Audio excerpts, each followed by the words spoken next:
उत्तरकांड। सूर्यवंशी राजा नृग की कथा। राजा नृग कुएं का गिरगिट। राजा नृग का उद्धार कैसे हुआ। एक दिन लक्ष्मण ने श्रीराम से कहा, महाराज, आप राजकाज में इतने व्यस्त रहते हैं कि अपने स्वास्थ्य का भी ध्यान नहीं रखते। यह सुनकर रामचंद्र जी बोले, लक्ष्मण, राजा का कर्तव्य होता है राजकाज में पूर्णतया लीन रहना।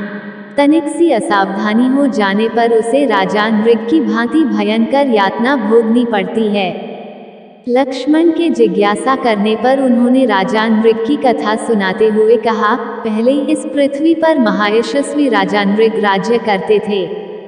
वे बड़े धर्मात्मा और सत्यवादी थे। एक बार उन्होंने तीर्थराज पुष्कर में जाकर स्वर्ण विभूषित बछड़ों युक्त 1 करोड़ गौओं का दान किया। उसी समय उन गौओं के साथ एक दरिद्र ब्राह्मण की गाय बछड़े सहित आकर मिल गई और राजा नृग ने संकल्प पूर्वक उसे किसी ब्राह्मण को दान कर दिया। उधर वह दरिद्र ब्राह्मण वर्षों तक स्थान स्थान पर अपनी गाय को ढूंढता रहा। अंत में उसने कनखल में एक ब्राह्मण के यहाँ अपने गाय को पहचान लिया।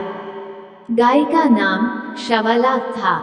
जब उसने गाय को नाम लेकर पुकारा तो वह गाय उस दरिद्र ब्राह्मण के पीछे बोली। इस पर दोनों ब्राह्मणों में विवाद हो गया।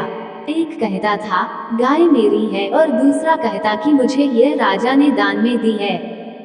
दोनों झगड़ते हुए राजा नृग के यहाँ पहुँचे। राजकाज में व्यस्त रहने के कारण जब कई दिन तक नृग ने उनसे भेंट नहीं की तो उन्होंने शाप दे दिया कि विवाद का निर्णय कराने की इच्छा से आए प्रार्थियों को तुमने कई दिन तक दर्शन नहीं दिए, इसलिए तुम प्राणियों से छिपकर रहने वाले गिरगिट हो जाओगे और सहस्त्रों वर्ष तक गड्ढे में पड़े रहोगे। भगवान विष्णु जब कृष्ण के रूप में अवतार लेंगे तब वे ही तुम्हारा उद्धार करेंगे। इस प्रकार राजा नृग आज भी अपनी उस भूल का दंड भुगत रहे हैं। अतएव जब भी कोई कार्यार्थी द्वार पर आए, उसे सदा मेरे सामने तत्काल उपस्थित किया करो।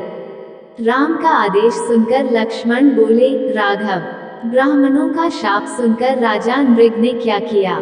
इस प्रश्न के उत्तर में श्री राम ने बताया, जब दोनों ब्राह्मण शाप देकर चले गए तो राजा ने अपने मंत्री को भेजकर उन्हें वापस बुलाया और उनसे क्षमायाचना की।